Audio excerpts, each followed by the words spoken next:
With Mythic leveling hitting the game, we need to have a look behind the maths to understand just how much this is improving things for everyone across the board. Along with this, we're going to get a first look at the new Google Planner Sheets that covers Mythic upgrades and has brand new charts added in.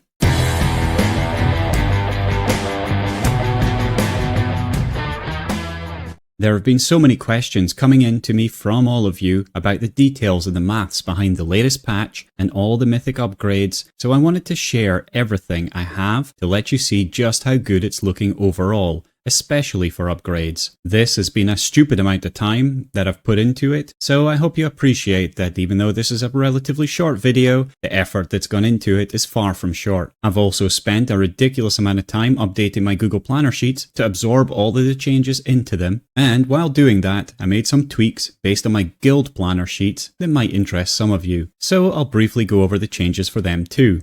But before we do all that, I want to share a very special code with you all. This time, it's August DBP. Because it's August, the patch is here, and we're all enjoying the sun and being blinded by the choices in the Mythic patch. So, to go on with those heavenly details, you're going to get 10 Celestine Shards and 50 energy to push the Living Saint onwards. Make sure you pass the code on to your guildmates and ask them to subscribe, because we have some really big subscriber targets for the year, and every time we pass another 1000k milestone subscribers, you get another code to be used in-game, so it really does benefit you not just only to sub to me, but to all the other content creators in Tacticus.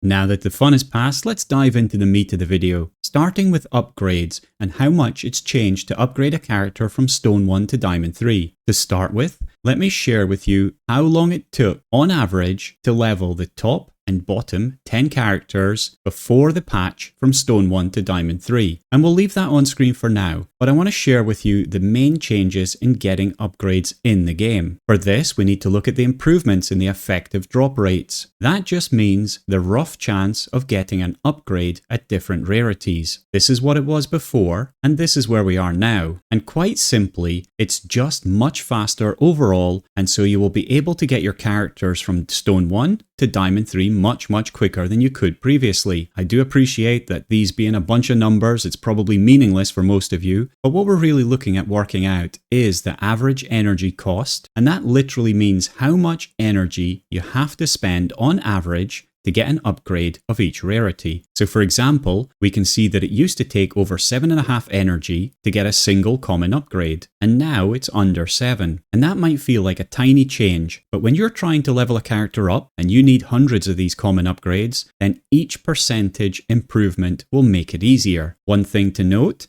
I'm waiting on one of the Snowprint team coming back from the holidays to 100% confirm the effective rates of the bolded numbers. These didn't change, but we don't have those listed in previous patch notes with any accuracy. So either way, it's going to be very close to the numbers I've posted here, and if anything, I expect the real numbers to be even better, but I'll let you know once I have them. So what does it mean for our characters? Well, it means quite a lot. It's a huge difference to level up characters. Basically, 10 days per character, and that's an incredible and very welcome change for all of us. Now let me show you the jump to Adamantine 1. In fact, it takes you less time to get to Adamantine 1 from Stone 1 than it did before to go to Diamond 3, which overall, for me, is just fantastic. But even better than this, you have to remember that this is only if you're grinding for each upgrade. It doesn't even take into account all the upgrades you get from chest rewards, in-game codes, daily chests, or gifts from your guildmates. Overall, the real time is actually much less than I'm even reporting here. Upgrades for me though are not the critical path for a character being maxed out. The critical path just means what is the most limiting factor for a character being maxed out. For me, this has, and as far as I can see, always will be experience. There was a lot of interesting talk in my comment section and on the Discord about elephants in the room and 900 character shards, but anyone being realistic will know that there's a lot more ways to get character shards than there are opportunities to get XP, which is why none of the creators are really talking about this, because for us, we're not really seeing this as a major limiting factor of leveling a character. Just to be clear though, it's definitely a secondary limiting factor, but not the main one. The main one will always be XP, and we can see how many Codex of Wars or Grimoire of Wars we will need. The Grimoire of War is the brand new book that's been introduced in this last patch, and it's 5 Codex of Wars wrapped up in one pretty little book, in case you're wondering. And you can see that there's quite a jump to Adamantine 1, as it's going to take 120 Codex of Wars or 24 Grimoires to get it up there. So that means it's going to be a few weeks before you're starting to get a character from Diamond 3 up to Adamantine 1, which also means that we should expect to start seeing a lot of Mythic characters appearing in Arena against us by the end of August. Now I have some advice for you here. If you're in a rush to get Mythic characters, then you might want to consider using a daily refresh on the Rogue Trader or Guild Raid shop. Obviously, you're going to be a bit limited in the shop currency, and it costs Blackstone for the Rogue Trader to refresh, but if you have a lot of Archaeotech, which is the Rogue Trader currency, then you can get a couple of Grimoires of War every day, which of course will help you to level characters more quickly, and that'll help you to get more Archaeotech back more quickly. You could do the same with a Guild Raid shop, using a daily advert there instead of Blackstone, although you'll probably run out of guild credits. I don't know yet exactly how much guild credits we're going to get per season. That's going to be something we'll learn as we play through the next season once these changes are coming in, where guild credits rewards have been massively increased. So I guess all this depends on what kind of rush you're in. Thankfully, I'm not in one of the top guilds, and so I don't have that kind of pressure to perform and to have 5 Mythic characters in my Guild Raid teams. And honestly, I pity the ones who are there and are just in for the rush. For me, I'm just going to enjoy picking up who I can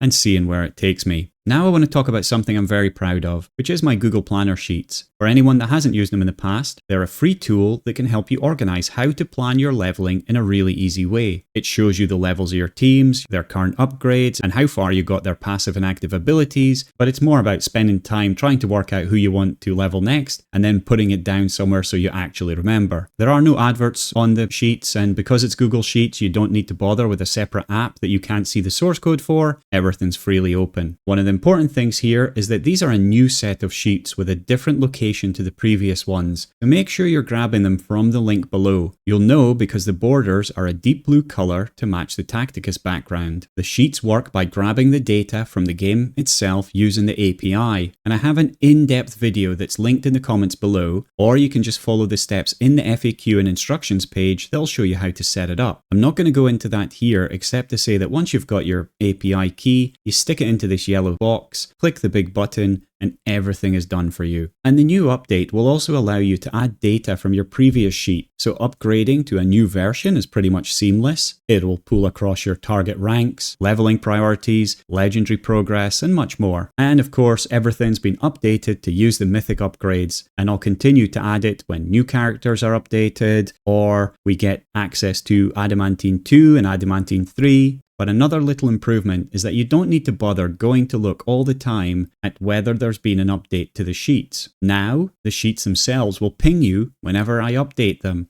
which is something that's very handy. The other big change that I've added is some very simple charts to show you the split of your roster. It tells you how many characters you've unlocked and still to unlock, the split of Xenos to Imperial to Chaos, and your current rank distribution. And if there are more charts that you think will be useful for yourselves, then please do let me know and I can try to add them. One of the last things, in case you didn't know about this, I've also got some Guild Raid sheets that are really worth checking out. They need to be ran by your guild reader, but they've got a great set of charts that show exactly how your guild is progressing over time. And I can tell you from personal use that these are really worth checking out. My guild loves to see the monthly results and to understand how they're progressing between the different bosses, and so it can be a little bit of fun for your guild as well. Again, these are linked below, so just grab the link and give it a try. And if you have any feedback on my sheets or find any bugs in the new rollout, then do let me know and I'll do my best to update them with your feedback and of course give you credit in the change logs. So overall, the new patch has been very overwhelming and everyone's spent a bit too long looking to see where the bad is, but for me, I'll stick to the same message I've been saying all along since I first saw the content. This patch has brought a lot of great new content, and as we've seen today, leveling up to Diamond 3 has been massively reduced, which will allow us to have much wider teams than we did before in a much quicker way. And with the introduction of the relics, and once we get the Mythic Ascensions, and we get the new Mythic Journeys, which is the missions per character, I just can't wait wait. There's so much great stuff here. The only big decision now is who do we level to Mythic, and that's why I'm going to put together a video next week to cover this, just in time for the Mythic Ascensions and Mythic Journeys to be released, because if you're anything like me, you're probably still overwhelmed with that decision, and maybe we can work through it together. So that's everything for today. I hope you're enjoying the patch, and either way, let me know in the comments below.